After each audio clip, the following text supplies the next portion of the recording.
Dr. Meyer trained as an NAHT 32 postdoctoral fellow at the Buck Institute for Research and Aging, NAHT 15 postdoctoral fellow at UW-Madison. And he's here to give his talk entitled Fast Proteomics and Multi-Omics by Direct Infusion. Thanks for the introduction. Looks like we're figuring this out.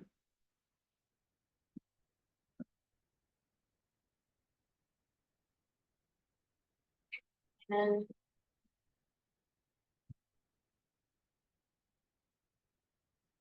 I think also in this time, Kelly mentioned we wanted this to be relatively fluid. So if you want to get up and use the restroom or grab some extra coffee, just please use the door in the back.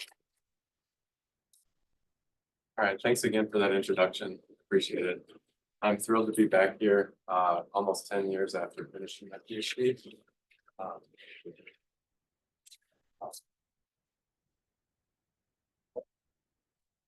I was in the chemistry department here from 2010 to 2015. And I'm excited to tell you about some of our ongoing research where we're developing methods for fast simultaneous multi-omics that we can apply to any biological sample in only 5 minutes. But before I get into that, as we heard from some of the other speakers, I'm going to cover a little bit about my career path and maybe a little bit of advice.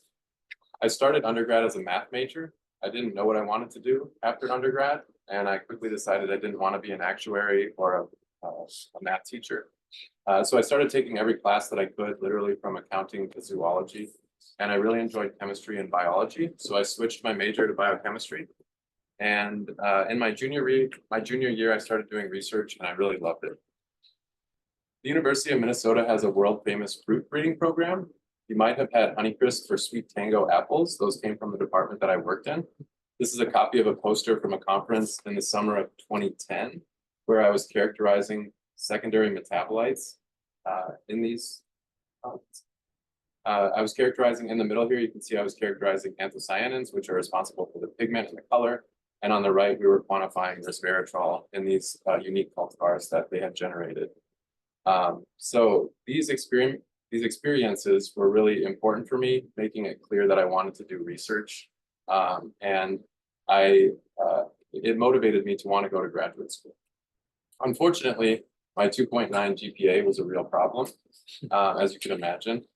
But in 2009, when I was presenting another poster at a different conference, I met a PI from UCSD in the chemistry department, Betsy Kamabez, and she encouraged me to apply here to UCSD.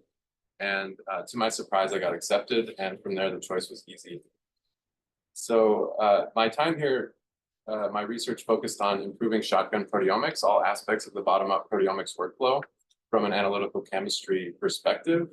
And I was supported by the Interfaces graduate training program, which I really enjoyed. I liked having some sense of community across departments, but I also really liked the lab classes. I'll never forget in the tissue engineering course how the stem cells differentiated based on the different substrate thicknesses that we used. That was really an eye-opening experiment. But I really loved the neurodynamics course, and I was able to find my final project PDF on the course website. It's still posted there, and I dug out some of the figures here. And this is a project where I wanted to bridge how I imagined we could make spatial proteomics measurements and use them to model neuron growth. So these are just sequential experiments where I had the neurites attracted to this substance in red, or they were attracted to each other and they could form connections, or there was some intracellular molecule that determined their branching propensity.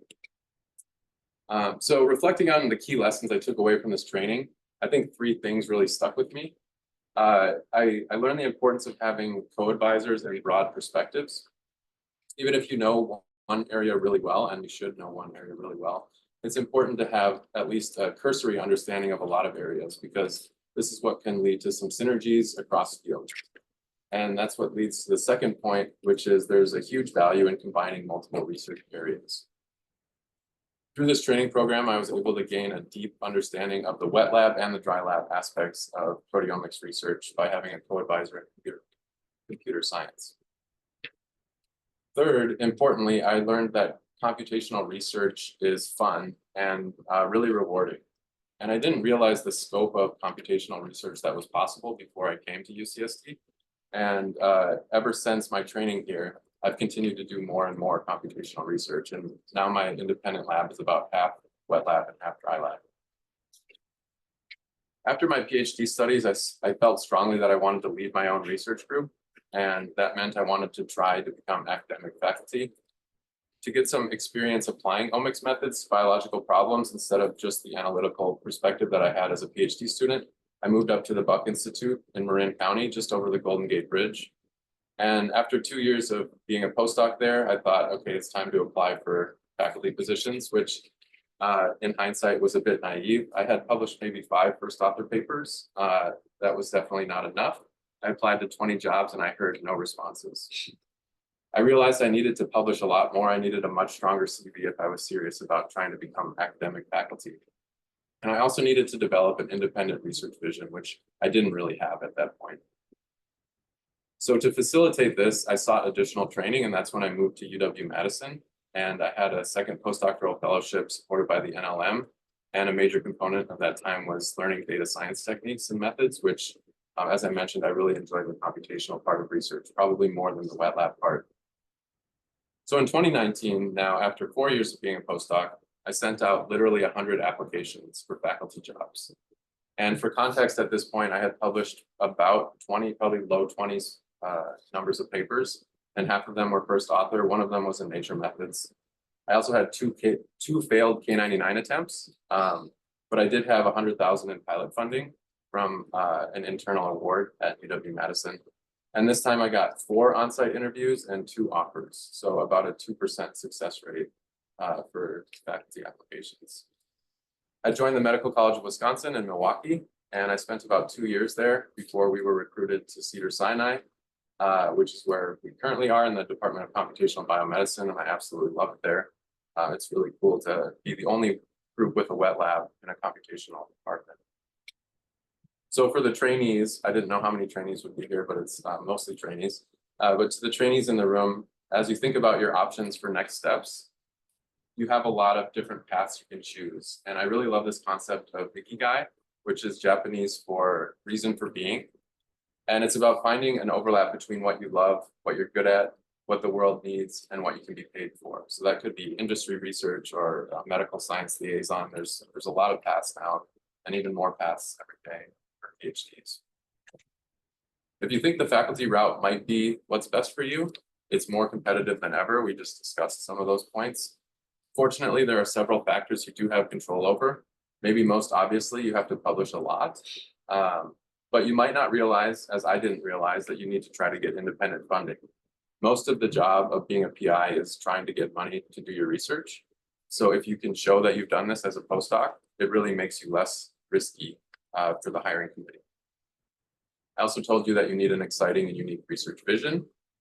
And this should be exciting to any random person that reads the document. Remember, 3 to 5 random people are going to read what you wrote. So it should be broadly exciting and accessible. And then you hear this a lot, but you need to be networking. It really matters if people know who you are before you get to the hiring committee. So at every step of my career, as I look back, I relied on some connection that I made, even online through Twitter or LinkedIn, to get that next step for that next job. There are also several factors you can't control. For example, the fit for the department at search. Sometimes they're looking for something very specific, and it might not be written in the job ad. And for that reason, it really helps to send out a lot of applications. And some of the interviews I got, I was really surprised by because they happened to be looking for me and I wasn't clear from the text. We also know that where you trained is very important. There are entire research articles written about most of the faculty positions go to people who trained at MIT and Harvard and Stanford. And obviously UCSD is an excellent school and that should help you. And I encourage people when they get in the position of choosing who to hire, maybe we can weigh where people were a little bit less. So it's interesting to compare the daily activities of a PI versus the qualities that get you the job. To get the job, you have to be really good at finishing your own research projects, doing all of the research, writing the paper. But when you get the job of PI, you do very little research, or at least I would argue you should do very little research. And instead, you'll spend most of your time doing all of these things which make it a lot more like being the CEO of a small business. And most importantly, as we just heard, you have to be writing grants all the time. So that's another reason it's good to start trying to write grants as a postdoc to see if you like it, because if you don't want to be in this position where that's most of your job. Now I'm going to switch gears. So that's the part about my path. Now I'm going to tell you about my group's research, starting with that vision that I told you is so important. And our vision is research at the intersection of omics and data science. So most of my group is focused on mass spectrometry-based proteomics. More recently, we started working with electronic health records, especially since we're at Cedars-Sinai. We have a really rich collection of, I think, nearly 7,000 patients. And we're really excited about how we can use all of this data as input to machine learning models, along with model analysis, to automate the production of knowledge. And the reason we do this is we think it might give us an advantage to understanding these complex diseases of aging, like sarcopenia and Alzheimer's, diabetes. And specifically, I think there's a lot of, what I really like about our group is, as I mentioned, we're a combination of wet lab and dry lab. And I see a lot of synergy between those two different research angles. For example, we can imagine machine learning tasks, and then we can collect our own data to fit models. Or we can use public data to fit models and then go test those predictions ourselves in our own lab. And specifically, what I'm going to tell you about today is the idea that we want to be able to predict the effects of drugs in cultured cells. So we want to collect a lot of proteomics data so that we can fit deep learning models that will tell us what a drug will do before we actually have to test it in the lab. Before we talk about that, let's establish just briefly the problem of proteome complexity. Recall the central dogma of biochemistry at the bottom of this slide. We know that DNA is transcribed to RNA and RNA is translated to protein. Remember that you have about 20,000 genes. And because of alternative splicing, we can produce a lot more transcripts than we have in genes. And then because of post-translational modifications, we can easily produce about 1 million unique proteins, at least, that are possible from those 20,000 genes. Also note that when we talk about quantifying a protein, for most proteins, we only detect a small fraction of the amino acid sequence. Usually we're just detecting maybe a 10 amino acid peptide. So most of that proteoform diversity is lost in current proteomics experiments. Given the incredible complexity of proteomics data, we spend most of our time trying to analyze it and interpret it. And hopefully this will resonate with people who do omics research. When I was a postdoc trying to do biological studies, with analytical chemistry as a background, I spent countless hours trying to understand my omics data, and I quickly wanted an automated method for data interpretation. But I couldn't find any automated tools that would allow me to do this. Around that time in San Francisco, there was a lot of buzz about machine learning, and I'm sure there still is. But I got really excited about trying to apply machine learning to understand my data, and I quickly realized that I didn't have nearly enough data, because machine learning really requires thousands of examples to effectively fit models. That means that maybe counterintuitively, we need faster methods to collect data so that we can automate the production of knowledge from our omics data. So the core problem I decided I needed to solve in 2018 was that proteomic data collection is too slow. Around that time, we were getting about 4,000 proteins from 1 4-hour injection. Today, the newest mass specs can quantify about 10,000 proteins with 1 injection. But unfortunately, these methods are still too slow. We need to collect proteomics data about 100 times faster if we're going to really have enough data to train large-scale AI models.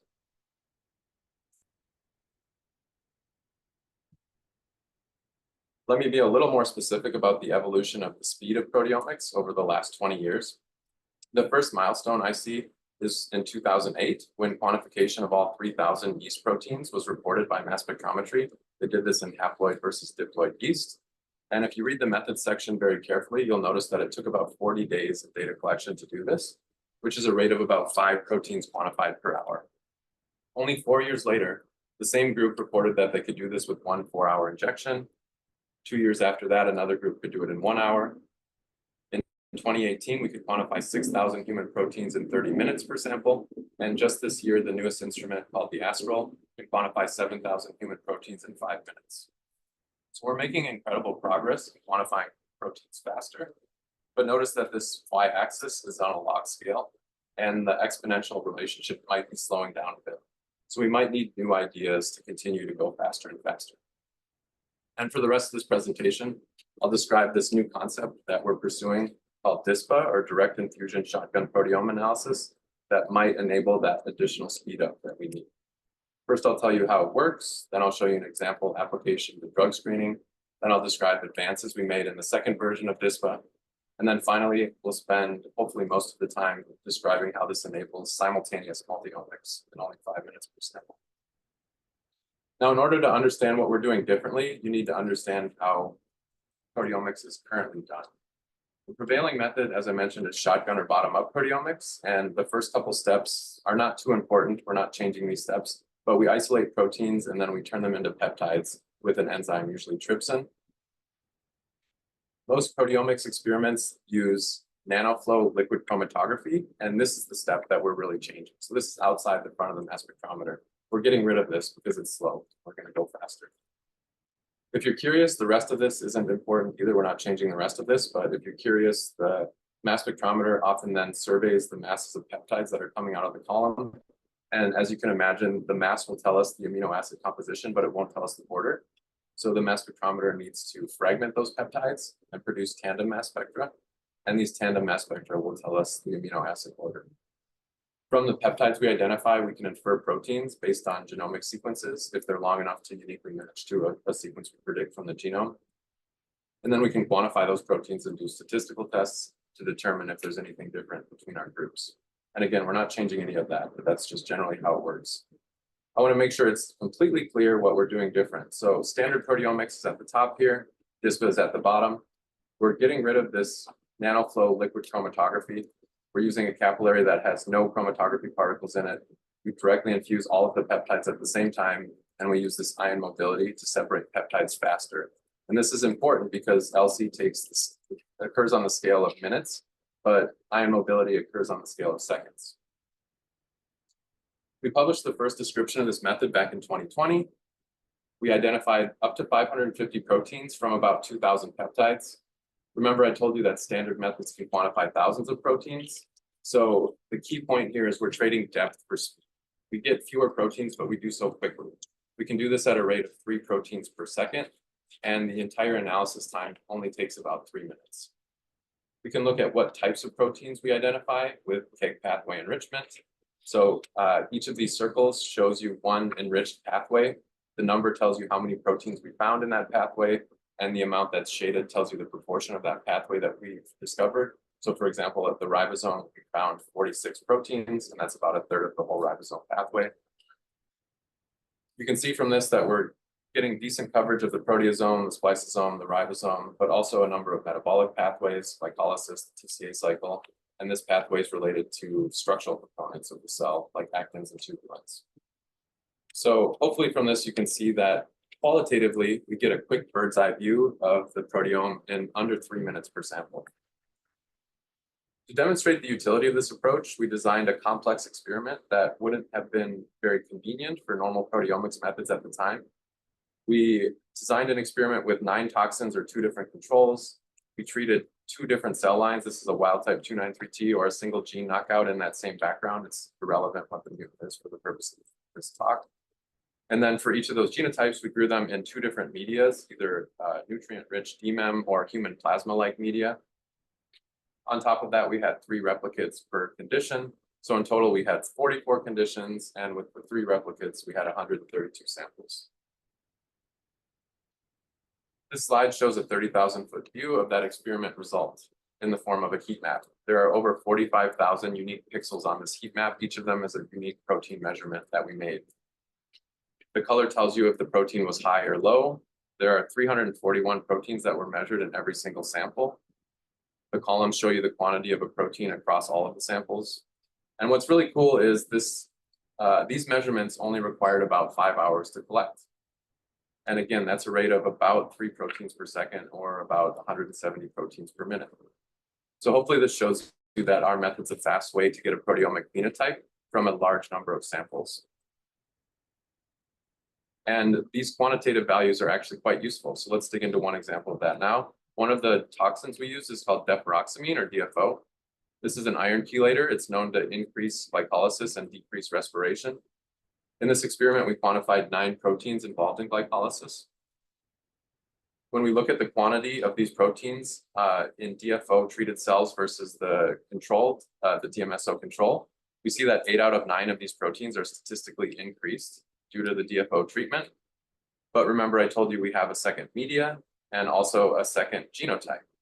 And when we look at these additional conditions, generally the same patterns emerge, although there are maybe some media-specific changes, such as PKM only responding in the DMEM, and maybe PGK. PGK is the strongest responder of all of the glycolytic proteins.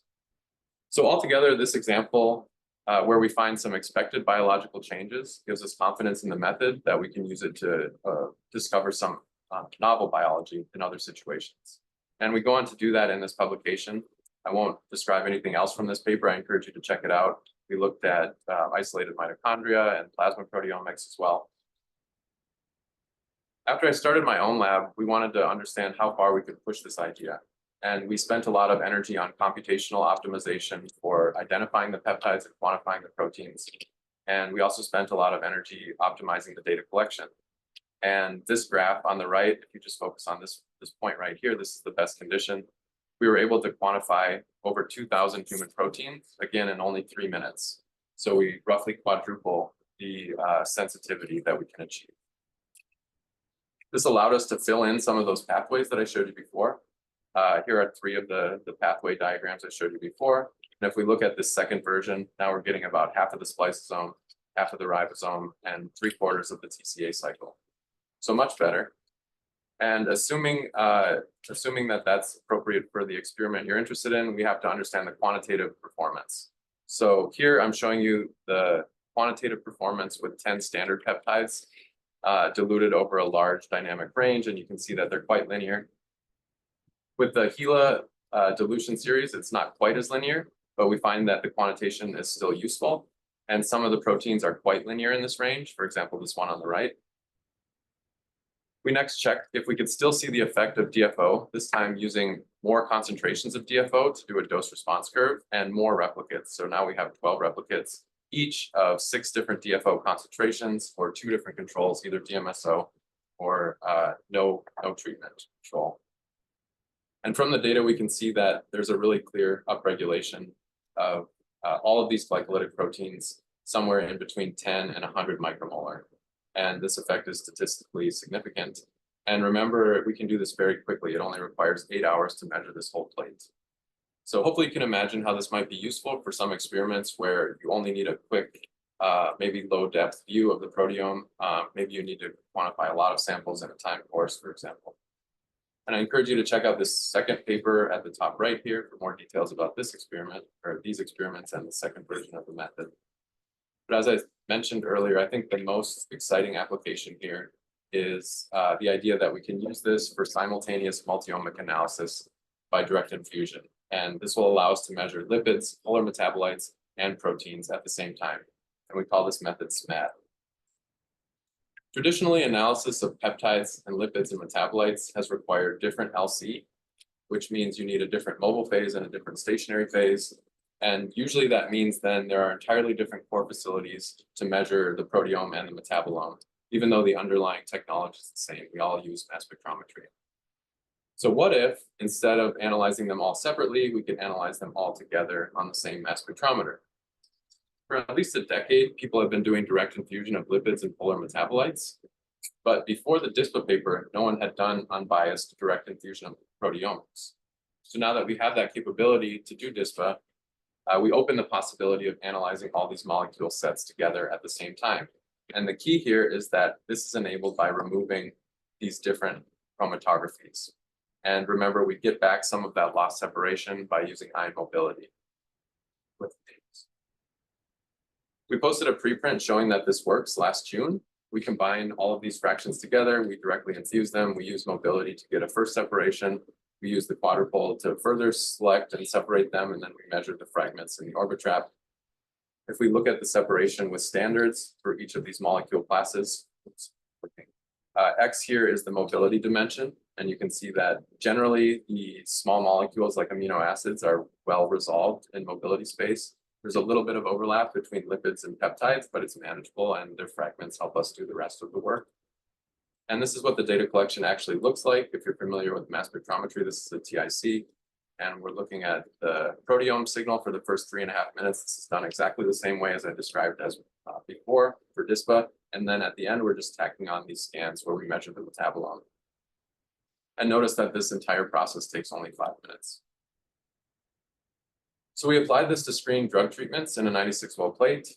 And you can see from this circular heat map here that according to ANOVA and p-value correction, we're detecting over 4,000 metabolite features that are altered in response to at least one of these drugs. So in this experiment, we have 5 different drugs and 2 controls. Again, 12 replicates of each drug. This is 1 drug concentration. You'll notice also that we detected 300 protein differences in at least 1 condition. And remember, we're getting both of these layers at the same time from the same injection, which is really exciting. You'll notice that some of the drugs had stronger effects, like Taurin-2 is clearly altering the metabolome pretty substantially, and this is an mTOR inhibitor, so it's a major metabolic regulator, and maybe this is to be expected.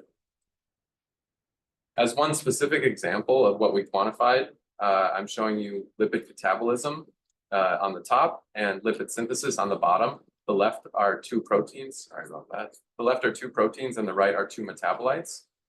Again, I want you to focus on Taurin-2 treatment, which is that mTOR inhibitor. You'll notice on the top left, there's a slight upregulation of this lipid catabolism protein with the Taurin-2 treatment, but the signal is much more clear at the metabolite layer, where we see an upregulation of most carnitines. Carnitines are lipids that are destined to be metabolized or catabolized. On the bottom, you'll notice that lipid synthesis is then downregulated with Taurin-2 treatment, and even more so with ISRIP treatment. And we saw a number of lipids that were decreased, and this is just one example lipid. So it seems that this method is quantitatively useful to describe drug responses. And we submitted this paper that was sort of the grand finale. And it was reviewed by Nature Biotech, and unfortunately they rejected it about a year ago. And in hindsight, it made sense to me. I think we pushed this out a little bit too fast. We thought someone was competing with us. Maybe they weren't, because they haven't published anything yet. So I think we need a stronger grand finale. And if I can sneak in one more Star Wars meme, I think the reviewers wanted more. We're saying that we have a high throughput method, but we only put in data from 196-well plate, and we didn't really show any novel biology. So we decided to do a larger drug screen to better highlight multi-omic benefits and find some novel biology. And that's what we've been working on for the last year. So we designed this new experiment with 72 FDA-approved drugs in multiple classes, and they're shown class-wise on the left here.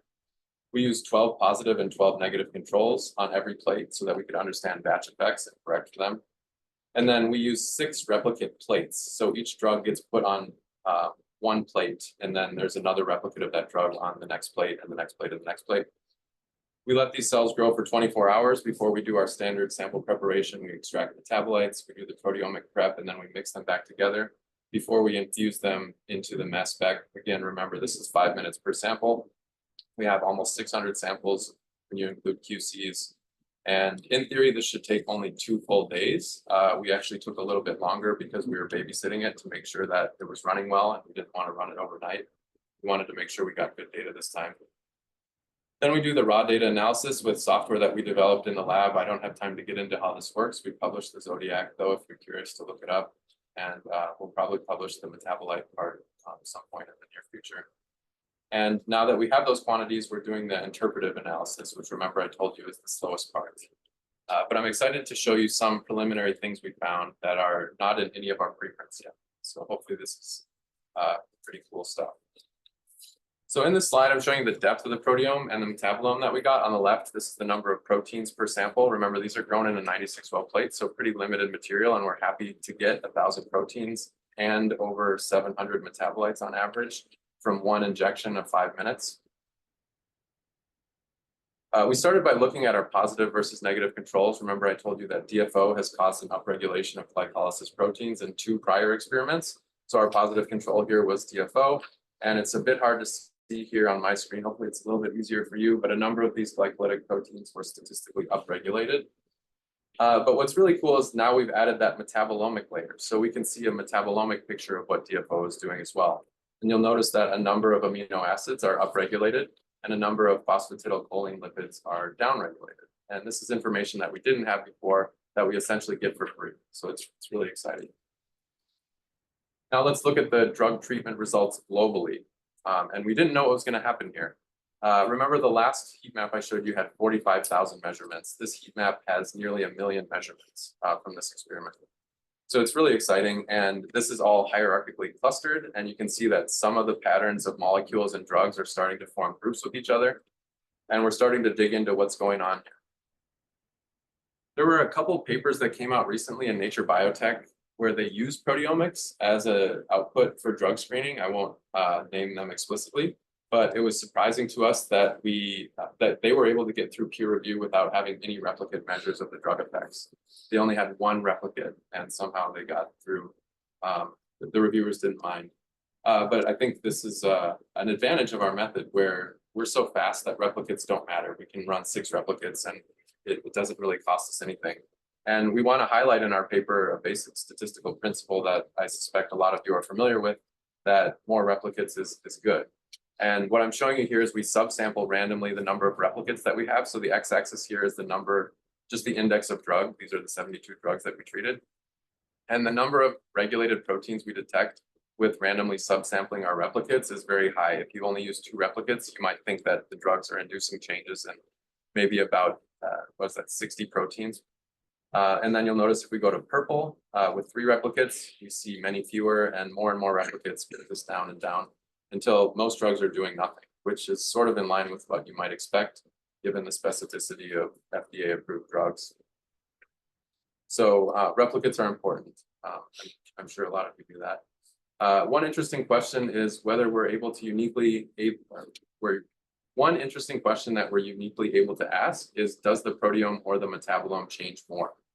So on this graph, each point along the horizontal axis, again, is one of those drugs, and they're all labeled.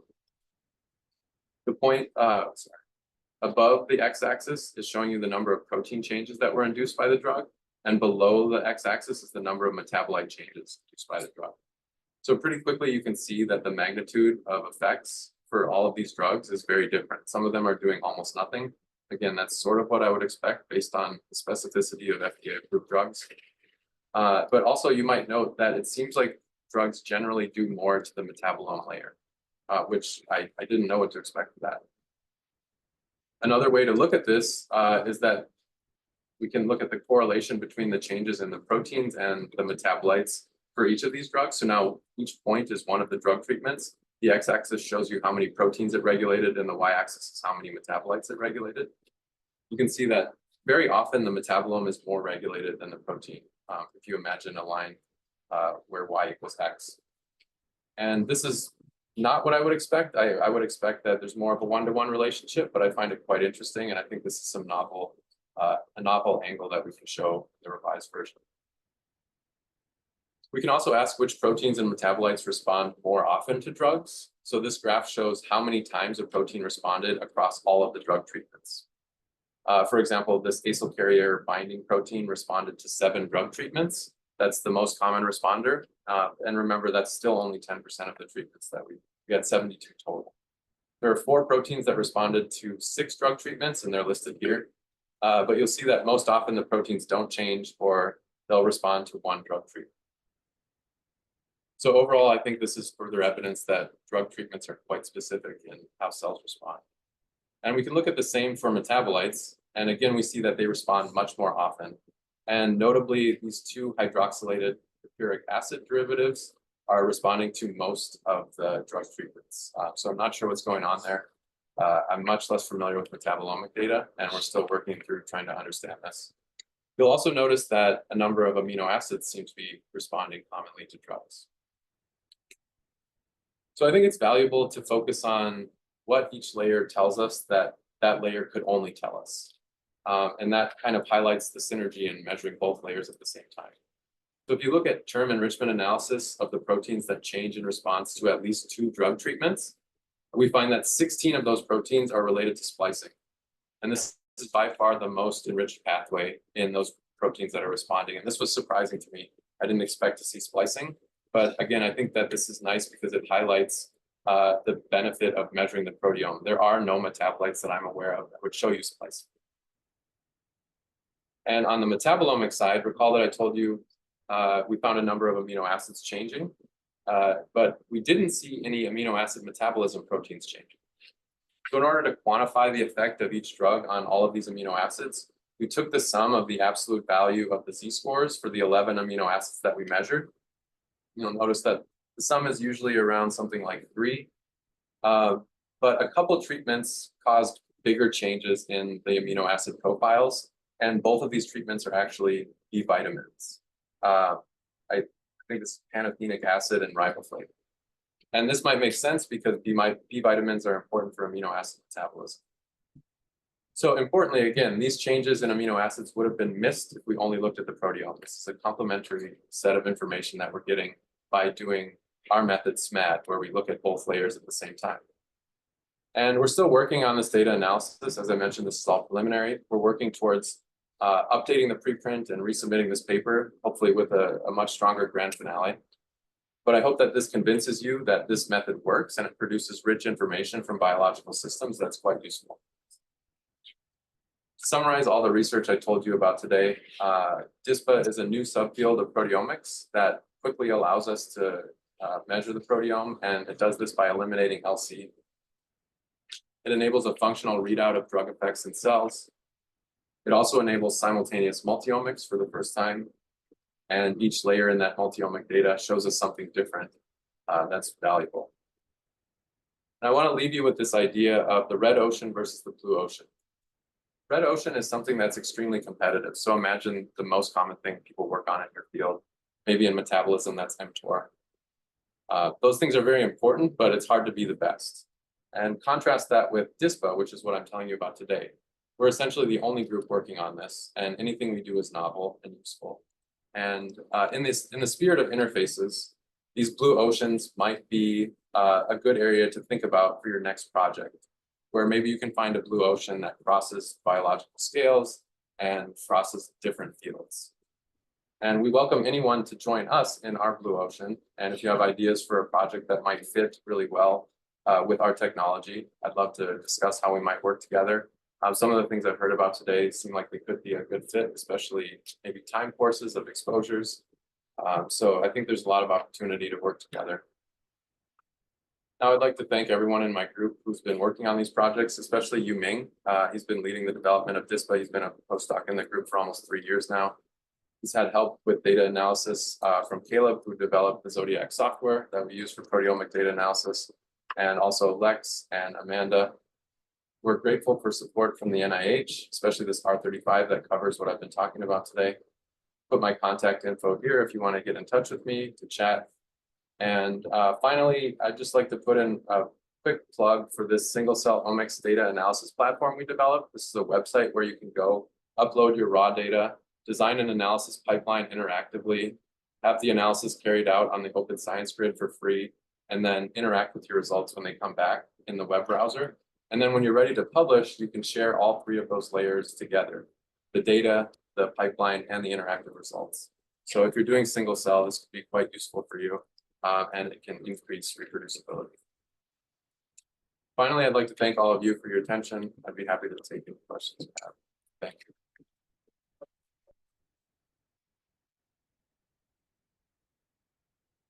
This method also apply to ligands, because when I ran stuff in HPLC, the molecules I'm looking at are so sensitive to pH, right? pH factors that you'll have complete migration to stable groups, so it's a different structure. And we know the informational complexity of these biological structures, right? Like heparin molecules are so complex and different sulfation patterns. It's likely every molecule is a little bit different in the body. So I'm curious to know, like, if this model can be applied to ligands, which is a whole other category. Yeah, did you say ligands? Ligands, yeah. Yeah. In theory, you could. Any problems you're having with migration of groups might be a little bit better because you're doing it quicker. So, like, for example, if there's an acid-dependent reaction and it's taking you 2 hours to separate your sample in acidic conditions, you're going to reduce that now to 5 minutes. So you'll limit that reaction a bit.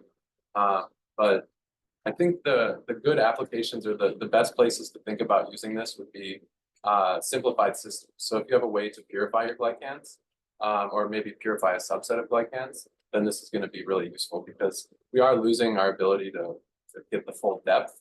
But again, we're trading that depth for speed. So we can do it. And 70% of the body's proteins are covered with sugars. So it's interesting. Yeah, glycans are an incredible area of emerging research. I think it's really cool. Thank you. How much can you vary the throughput of the proteomics and metabolomics with just the electric field? The throughput we can't, well, if you go long, I'm not sure if the question is, can we go longer and find more? The answer is not really. Or just like varying streets to, because you were saying something like you get this many proteins per minute, but I was thinking, or like, very mobility dependent. I guess I'm just thinking like, Oh, yeah. Oh, from the mobility perspective? Yeah. So, yeah, I guess I would say we vary it more than most people do. I think we're kind of hitting a limit there. I don't think we're going to get more from varying it more. Where I think we might get more is by trying a different mobility method. So the mobility method we're using is very low resolution, and it acts more like a filter. And there are methods that are more continuous separation. That might be stratification, I guess, sort of. Yeah, so you can essentially get a continuous distribution of molecules based on their 3D shape with methods like TIMS or there's a cyclic ion mobility. So there are other methods that are in theory more suitable for this type of analysis, and we're exploring some of those now. Yeah. Question for the technology, the ion fraction, if I replace the Kepler tube to the ion fraction. Yeah. Wondering how you detect the relative control metabolite or peptide. So we don't detect neutrals, so that's a limitation of mass spec. No mass spec can detect the neutral. Sometimes people get around that with really aggressive ionization methods, like electron impact. But in order to use those, usually you need a volatile molecule, so it should be able to come into the gas phase somehow. But yeah, we have the same limitations as any mass spec method in that realm. I have two questions. Given that you have over 500 samples, have you have any novel applications in sample preparation? And two, have you tried this? Yeah, those are great questions. So what I didn't tell you is we did an experiment before this with 18 plates and like 1,800 samples, and it was just a mess because probably the sample preparation wasn't worked out well enough. We're trying to do everything in 96 well plates and really limit the batch effects, and that turns out to be really hard compared to usually you do like maybe 3 versus 3 samples and have them go in tubes. So you can be more controlled about it. So there was a learning curve on how do we do this in 96 well plates, and I think we're still learning. And we have some ideas how to make that better. For example, with the SP3 method for proteomic sample prep, which is about a Kingfisher robot that should help with that. But the metabolomic part is very easy. It's just adding organic solvent, and that just slices the cells and takes out the metabolites. It's the proteomics that I think is really highly variable. But yeah, that's a great point. And then what was your second? You're doing DDA for this. Oh. Right, DDA? So we do DIA. So the question relates to how the data is collected. And yeah, we're using DIA. Thank you.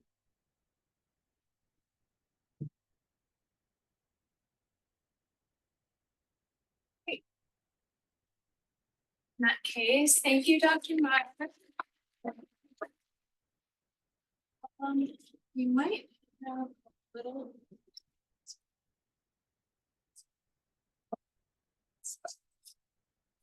Sorry, what? Oh. We do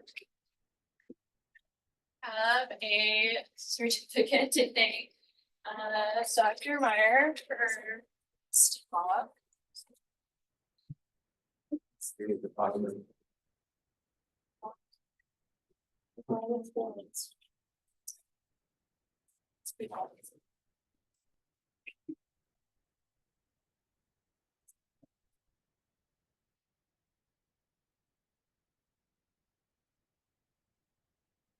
So much.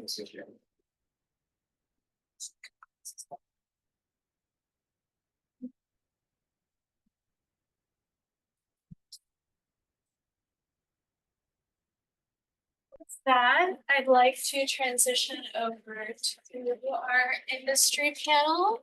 I'd like to invite our panelists to come up and join me here at this table.